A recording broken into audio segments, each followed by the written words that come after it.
यह कहानी एक माँ के मन में बसी सुकून की तलाश, पिता के हृदय में आए अचानक बदलाव और बेटे के भीतर पनपती सुरक्षित होने की उस भावना को बयां करती है जो बरसों की खामोशी और दर्द के बाद उम्मीद की तरह उभरती है। सिद्धांत के घर में प्रवेश करते ही उसके चेहरे के भावों को देखकर मैं समझ गई कि वही हुआ है जिसका मुझे अंदेशा था। रिजल्ट क्या रहा? मैंने किचन से निकलते हुए पूछा। मैं फेल हो गया, सिद्धांत ने संक्षिप्त सा उत्तर देकर सिर झुका लिया। वो अंदर से दुखी था, परेशान तो था, पर ज्यादा कुछ नहीं कहेगा, ये मैं खूब जानती थी। बचपन से ही अंतर्मुखी रहा है, पर मैं उसके चेहरे के हर उतार चढ़ाव को पढ़ लेती थी। मां हूं ना, आज सिद्धांत का बीए सेकेंड ईयर का रिजल्ट आया है। मैंने भी अनमने ढंग से सारा काम निपटाया। मन तो उद्विग्न था। सिद्धांत के बारे में सोचते हुए अतीत के वर्षों पर नजर चली ही जाती है। वक्त के साथ जो बीत गया है वो आज भी मेरे दिल से गुजरा नहीं है, बल्कि अक्सर बोझ मेरे दिलो दिमाग पर हावी हो जाता है। कभी कभी तो बहुत बेचैनी और बेबसी महसूस करती हूं जब राहुल भी मेरे अंदर की मां की पीड़ा को नहीं समझ पाते हैं। सिद्धांत बचपन से ही होशियार, तेज दिमाग का और बहुत संवेदनशील बच्चा था। हमारे संयुक्त परिवार में सिद्धांत को सभी का भरपूर प्यार मिला। 3 साल की उम्र में स्कूल में नाम लिखवा दिया गया। खुशी खुशी स्कूल जाता, कभी भी किसी चीज के लिए जिद नहीं करता। कुल मिलाकर उसका विकास एक स्वस्थ माहौल में हो रहा था। 8 वर्ष की उम्र में उसने अपनी प्रतिभा के बल पर एक जिला स्तरीय विज्ञान प्रतियोगिता भी जीती थी। राहुल खुशी से उछल पड़े थे। धीरे धीरे संयुक्त परिवार में तनाव होने लगे। इसी बीच श्रेयस का जन्म हुआ। मैं कोशिश करती थी कि इसका असर बच्चों पर न पड़े, क्योंकि पारिवारिक तनाव से संवेदनशील बच्चे प्रभावित होते ही हैं। बच्चे बड़ों से कुछ कह नहीं पाते, मगर खुद तनाव में रहने लगते हैं। परिस्थितियां ऐसी हुईं कि हमें परिवार से अलग होना पड़ा। अब बच्चों की परवरिश एकल परिवार में होने लगी। उस वक्त सिद्धांत 10 वर्ष व श्रेयस 7 वर्ष का था। पिता का अनुशासन बच्चों के लिए जरूरी है, मगर साथ ही बच्चों के लिए यह एहसास भी जरूरी है कि पिता उसे बहुत प्यार करते हैं। इससे बच्चे खुद को सुरक्षित महसूस करते हैं। राहुल का व्यवहार सिद्धांत के प्रति हमेशा अनुशासन भरा रहने लगा। प्यार खोने लगा, सिद्धांत का बचपन खोने लगा। यहीं से मेरी चिंता शुरू हुई, क्योंकि मैं समझती थी कि पिता के हिस्से के प्यार की भरपाई मैं नहीं कर सकती थी। अकेले में मैं राहुल को समझाती, मगर मेरी बातों को उन्होंने कभी गंभीरता से नहीं लिया। राहुल की अपेक्षाएं उन्हें सिद्धांत के लिए पूर्वाग्रही बनाती जा रही थीं। वे सिद्धांत में सारी खूबियां ही देखना चाहते थे। उसे दूसरे बच्चों की झूठी शिकायतों पर सबके सामने डांटना, मारना, प्यार से कभी पास बुलाकर प्यार करना तो जैसे भूल ही गए थे राहुल। हर वक्त सहमा सा रहता था सिद्धांत। कभी कोई अच्छा काम करता तो राहुल की तारीफ पाना चाहता था, लेकिन ऐसा नहीं होता था। राहुल समझ नहीं पाते थे कि इससे उसके आत्मविश्वास को ठेस लगती थी। सिद्धांत का आत्मविश्वास डगमगाने लगा था। अब वह किशोरावस्था में प्रवेश कर चुका था। इस संधिकाल में उनमें होने वाले शारीरिक व मानसिक परिवर्तनों को बच्चे समझ ही नहीं पाते हैं। अपने आप में उलझे रहते हैं। उन्हें प्यार व प्रोत्साहन के साथ सही मार्गदर्शन की भी जरूरत होती है। जिस उम्र में बच्चा पिता के करीब आता है, सिद्धांत और राहुल के बीच दूरियां आ रही थीं।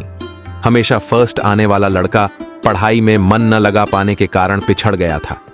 बच्चों पर सबसे ज्यादा असर अपने माता पिता की बातों का होता है। मैं हमेशा उसे प्यार से समझाती थी, मगर कभी नहीं कहती कि राहुल गलत है। वह मुझसे अपने मन की बात करता था। माँ, जब मैं पढ़ने बैठता हूं तो पापा के बारे में सोचने लगता हूं और मेरा पढ़ाई में मन ही नहीं लगता। सोचता हूं कि मुझसे कोई गलती ना हो जाए, फिर भी कुछ ना कुछ हो ही जाता है और पापा नाराज हो जाते हैं। मैं चाहकर भी उसके लिए कुछ कर नहीं पाती थी। मैं भी उन कमजोर माँओं में से थी जो पति की गलतियों में भी उन्हीं का साथ देती हैं, बेटे को सहारा नहीं देती। सिद्धांत मेरे रवैये से कभी कभी अकेला पड़ जाता था। ये मुझे बहुत बाद में महसूस हुआ और हमेशा पत्नी के आगे मेरे अंदर की मां कमजोर पड़ गई। स्त्री अपने पुत्र से भी उतना ही प्यार करती है जितना अपने पति से, सिर्फ भाव में अंतर होता है। मेरे विरोध न करने के पीछे मेरी यही सोच थी कि कहीं मेरा सहयोग पाकर सिद्धांत पिता की अवहेलना न करने लगे।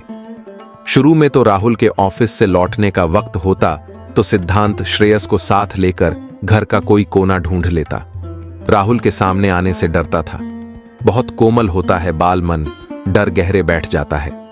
जिस उम्र में किशोर मां का आंचल छोड़कर बाहर की दुनिया में पिता का हाथ पकड़कर चलना चाहता है, अपने आप को पिता के साथ ज्यादा सुरक्षित पाता है, उसी उम्र में पिता को लेकर असुरक्षित महसूस कर रहा था सिद्धांत।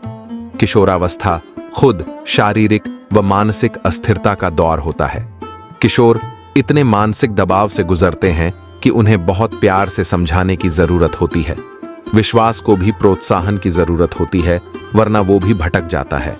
राहुल का दूसरे बच्चों के साथ अति प्रेमपूर्ण व्यवहार व किसी बच्चे की मामूली शिकायत पर भी सिद्धांत को बच्चों के सामने या किसी के भी सामने बुरी तरह डांटना, अपशब्द बोलना, उनका अधिकार प्रदर्शन करना, इन सब से वह अंदर ही अंदर घुटता रहता था।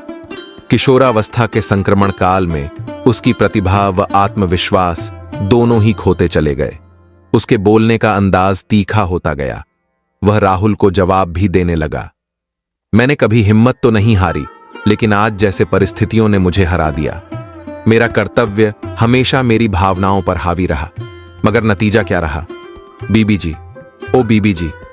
हाँ, अरे तुम कब आई? नौकरानी के बर्तन खाली करने की आवाज से मेरी तंद्रा टूटी। अतीत के गलियारे में भटकते हुए वक्त का पता ही नहीं चला। घड़ी की ओर देखा, शाम हो चली थी। सिद्धांत सुबह से चुपचाप अपने कमरे में लेटा था।